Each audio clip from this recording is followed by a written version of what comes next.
You're sitting in the dark, the fire flickering low, and a voice whispers from the past, a confession so cold it could freeze your soul. This isn't a ghost story or a vanishing town.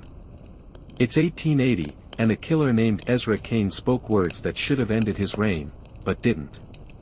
That secret's back in 2025, and it might point to a crime unsolved. Stay with me. This tale will dig into your mind and leave you questioning.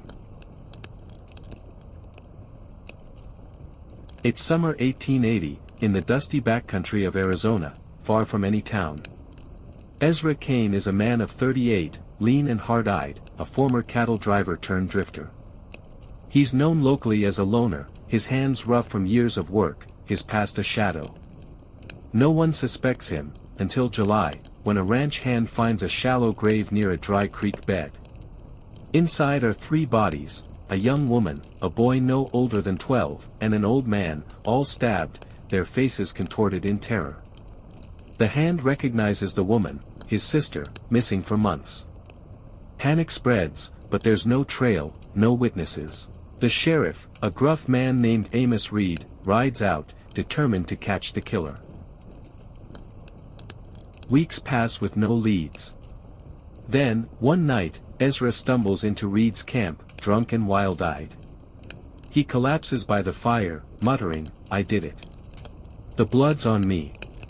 Reed listens, his heart pounding, as Ezra spills a confession. He admits to killing the woman, his lover, he claims, who betrayed him, then the boy and old man, witnesses he couldn't leave alive. He describes the stabbings in detail, the woman's scream, the boy's last breath, the old man's plea. Ezra says he buried them to hide his shame, but the weight broke him. Reed arrests him, chains clanking, and takes him to a makeshift jail in Tucson. The trial is swift, Ezra pleads guilty, sentenced to hang in October 1880. But before the noose, he hands Reed a folded paper, whispering, "This is the rest. Burn it or bury it." Reed pockets it, uneasy, and watches Ezra swing. The paper stays hidden. Reed never reads it, locking it in a tin box with his old badges, too shaken by the confession. Ezra's crimes fade into local lore, a cautionary tale of a madman. The bodies are identified, the families mourn, and life moves on. Reed dies in 1895, the box buried with his effects in a family attic in Phoenix. For over a century, the confession's rest is forgotten. But in 2025, a descendant, 34-year-old historian Claire Hensley, uncovers the tin while clearing the attic. Inside, she finds the paper, yellowed, brittle, covered in Ezra's jagged handwriting. It details 3 more killings, a trapper in 1878, a preacher in 1879, and a prospector in 1880, all stabbed, all buried in unmarked graves. Claire posts photos on X, her voice trembling in a video. This changes everything. Here's where the tension builds. Claire's discovery ignites a firestorm. True crime buffs and genealogists dig into records, finding no trace of those victims, until a hiker in 2025 stumbles on bones near a creek, a knife wound matching Ezra's method. DNA ties the remains to a missing prospector from 1880, reopening a cold case. Police in Arizona launch an investigation, but the paper hints at more. Ezra wrote of a voice guiding him, a compulsion he couldn't resist.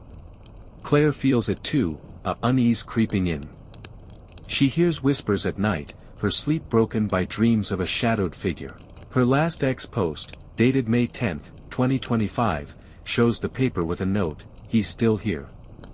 Then silence. Think about that.